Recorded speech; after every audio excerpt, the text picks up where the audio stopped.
El siguiente relato tenebroso está inspirado en hechos reales. La historia que hoy estoy a punto de contarte se desarrolló a partir del 29 de octubre de 1999. En ese año comenzaron a suceder algunos sucesos inexplicables que se salían de lo normal.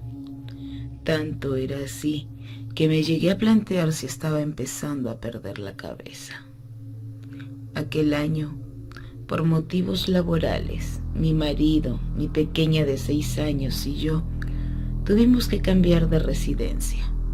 Nos mudamos a una casa grande, a las afueras de Madrid. La verdad es que pensar en ello nos hacía bastante ilusión, porque íbamos a contar con más estancias de las que teníamos en la antigua casa. Incluso íbamos a tener un jardín para poder disfrutar con la familia. Pero desde el momento en el que entramos por esa puerta, había algo que no encajaba. Además de que era una casa muy fría y oscura, el hecho de entrar en ese lugar me causaba mucho malestar. Era una angustia que no podría describir con palabras, como una sensación de malestar y vacío que no podía controlar. Mi marido, Eduardo, se percató de ello. Me preguntó si me encontraba bien y asentí con la cabeza. Ahora me arrepiento de haberlo hecho, pues más tarde me daría cuenta de que no había marcha atrás. Esa misma noche empezamos a escuchar algunos golpes en la buhardilla. No le dimos importancia porque pensamos que eran los crujidos de los materiales de la casa. Tras varias horas intentando dormir, empecé a oír unas carcajadas que se oían bastante cerca. Pensé que serían personas que pasaban por la calle y que estaban de juerga un viernes. En la mañana siguiente, me dispuse a preparar el desayuno. Hoy comíamos tortitas con nata. Era el desayuno favorito de mi pequeña María. Lancé un pequeño grito de ilusión en busca de una respuesta de la pequeña. María, corre, ven, vamos a preparar las tortitas que tanto te gustan. Me sorprendí aún más, pues ella no me respondió. Así que decidí buscarla por toda la casa. Tras varios minutos buscando, ya con lágrimas en los ojos de la impotencia que sentía, decidí llamar a Eduardo. Él me dijo que de madrugada cuando se marchó a trabajar, pasó por su habitación y la vio tranquilamente en su cama dormida.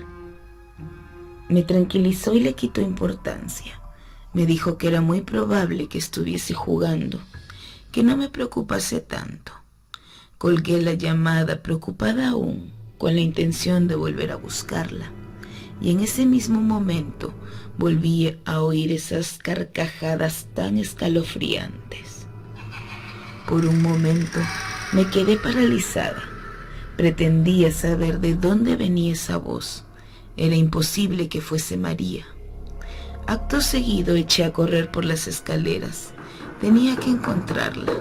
Estaba muy nerviosa. El corazón se me salía por la boca y estaba temblando. María, cariño, ¿dónde estás?, preguntaba una y otra vez en voz alta. De nuevo se volvieron a escuchar esas carcajadas estrepitosas. En ese momento pude detectar de dónde procedían. Así que cogí a valentía de la mano y me dispuse a ir hacia ese lugar. Acudí al baño inferior. Pude observar que las cortinas de la bañera estaban totalmente echadas. Debía tener el valor de abrir, pero sentía un miedo que me nublaba hasta la vista. En ese momento decidí contar hasta 3 y abrir muy rápido. 1, 2 y 3. Allí no había nadie, pero pude ver en el fondo de la bañera una hoja en la que estaba escrito de color rojo el año 1999, año en el que nos encontrábamos por ese momento. Sin saber dónde buscar ahora, me quedé pensando de rodillas frente a la bañera. Estaba muy cansada. Llevaba ya varias horas buscando a mi pequeña y no encontraba ninguna señal que me pudiese dar alguna pista de dónde se podía encontrar. En ese momento, decidí volver a su habitación a buscar algún indicio. Me incliné a supervisar su mesa de juego. Tenía muchos folios con dibujos, una muñeca de porcelana, varias tijeras abiertas y un lápiz de color rojo. En ese mismo instante, noté como si una presencia se encontrase detrás de mí. Además, sentí una ligera presión en el cuello, como si alguien me estuviera tocando de una forma delicada. Seguidamente, se escuchó un sonido entrecortado. Me asustó tanto que quedé sin aire. Me giré rápidamente y era María, con una tremenda sonrisa. En ese momento no sabía si reír o llorar. Era evidente que estaba contentísima por verla, pero algo me decía que no estaba bien. «Hola, mami, ¿has visto nuestro regalo?» «Ay, María, me has dado un susto de muerte. ¿Dónde estabas? ¿A qué regalo te refieres, cariño?» «Estaba jugando a mis dibujos, mami». Reconozco que en ese momento no le di importancia a una palabra clave, nuestro, pero estaba tan asustada que solo presté atención a que mi pequeña estaba a salvo. Pero pronto me daría cuenta de lo que estaba pasando realmente. Llamé a Eduardo para comentarle que todo estaba bien y me volvió a recordar que no me preocupase tanto, que los niños juegan mucho y que ahora más todavía con una casa tan grande. Estuve unas horas intentando controlar mis pensamientos, intentando pensar que eso fuese así, pero esas carcajadas tan desagradables me tenían muy enredada en mis pensamientos. Llegó mi marido de trabajar y pasamos la tarde recogiendo los trastos viejos que estaban esparcidos por la casa. Pronto anocheció y nos pusimos los tres a cenar. Ese día había notado un poco dispersa a María. Se lo comenté a Eduardo y me dijo que él veía que todo iba bien, pero yo notaba a mi pequeña distinta, como si estuviese pendiente de otra cosa. Mientras cenábamos, observé en ella un comportamiento que me asustó mucho. María comenzó a reírse y se apresuró a mirar rápidamente bajo la mesa. Acto seguido, pregunté: «¿Qué haces, cariño? ¿Qué hay bajo la mesa?». A lo que respondió: «Nada, mami, solo estoy jugando». En ese momento Luis me miró disgustado y posteriormente me comentó que de esa manera iba a asustar a la niña. Esa misma noche, 30 de octubre, nos fuimos a dormir. Me planteé quedarme con la pequeña. Tenía miedo de que volviese a suceder lo mismo. Pero no quería tener paranoias. Quizás simplemente estaba jugando y esa mañana no la pude encontrar porque desconocía cada rincón de la casa.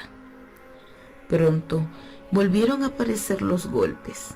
Esta vez venían acompañados de susurros que iban y venían. Notaba como si cada vez se estuviesen acercando más. Desperté a Eduardo y en ese momento me di cuenta de que realmente no era cosa mía. Me dijo que él también lo estaba escuchando. Decidimos algo. Íbamos a esperar a ver si esas voces desaparecían. Si no, saldríamos inmediatamente a buscar a María. De repente empezamos a escuchar que esos entes iban acercándose más y más. Se acercaron tanto que empezaron a tocar el picaporte y a hacer ruido con esas dichosas carcajadas. Vimos cómo empezó a girar lentamente. La puerta comenzó a abrirse. En ese momento salió corriendo Eduardo hacia ella. Miró hacia ambos lados y las voces dejaron de escucharse. Era como si hubiesen desaparecido. A partir de ese momento no se escucharon más ruidos. Tengo la certeza de ello porque no pude pegar el ojo en toda la noche. Tras ese suceso, me fui corriendo a la habitación de mi hija para no dejarla sola y poder protegerla. Estuve un largo tiempo acariciando su pelo y aportándole calor. Notaba su piel muy fría. Entonces me di cuenta de algo. Tenía una pequeña herida en el cuello. Me fijé en que su herida parecían de nuevo los dichosos números 1999. En aquel momento pensé en que si se lo decía a Eduardo iba a volver a decirme que eran paranoias mías. Así que decidí investigar por voluntad propia. Dentro del armario de su habitación pude encontrar una pista. Había un pequeño agujero. Estaba muy oscuro. No sabía si adentrarme en él porque me daba mucho miedo. Entretanto, se me ocurrió algo. Preguntarle a mi pequeña. Pensé que ella podía saber algo. María, ¿sabes a dónde llega ese agujero? Pues en ese agujero jugamos todos, me respondió. ¿Quién es, hija? Papá y las mujeres de negro. Estaba aterrada. No me lo podía creer. Eduardo estaba tramando algo. Me pensaba que era un buen hombre y que el cambio de residencia lo realizó por el trabajo. Pero no estaba en lo cierto. Planeaba algo y era algo muy oscuro. Enseguida y en silencio cogí mis cosas y las de María y me dispuse a salir por la puerta de entrada. En ese momento salió literalmente de detrás de las paredes una mujer vestida de negro y de cara pálida. Comencé a gritar y a correr con mi niña en brazos. Me agarró, pude ver en su mano los números escritos, 1999, pero esta vez dados la vuelta y con un pequeño detalle que antes había pasado por alto, 666 y una T invertida. Me topé con la realidad, el número del diablo y una cruz invertida. Eduardo estaba metido en una secta satánica y querían a mi pequeña para el día de Halloween, pero yo no iba a dejar que se la lleven. Saqué las fuerzas de donde no las tenía, logré deshacerme de ella y eché a correr. Era de noche, apenas había farolas, por lo que pasé por un atajo y nos metimos entre unos arbustos. Allí estuvimos varias horas. Pude ver a lo lejos a Eduardo buscándonos, también a las dos mujeres de negro de las que hablaba María. Desde entonces, mi pequeña se empezó a recuperar poco a poco y nunca más volví a ver a Eduardo. Logramos huir a un lugar muy lejano donde nadie pudiera encontrarnos. O al menos, eso era lo que yo pensaba. Suscríbete, dale clic a la campana para que puedas recibir primero nuestras historias, esas que te pondrán los pelos de punta.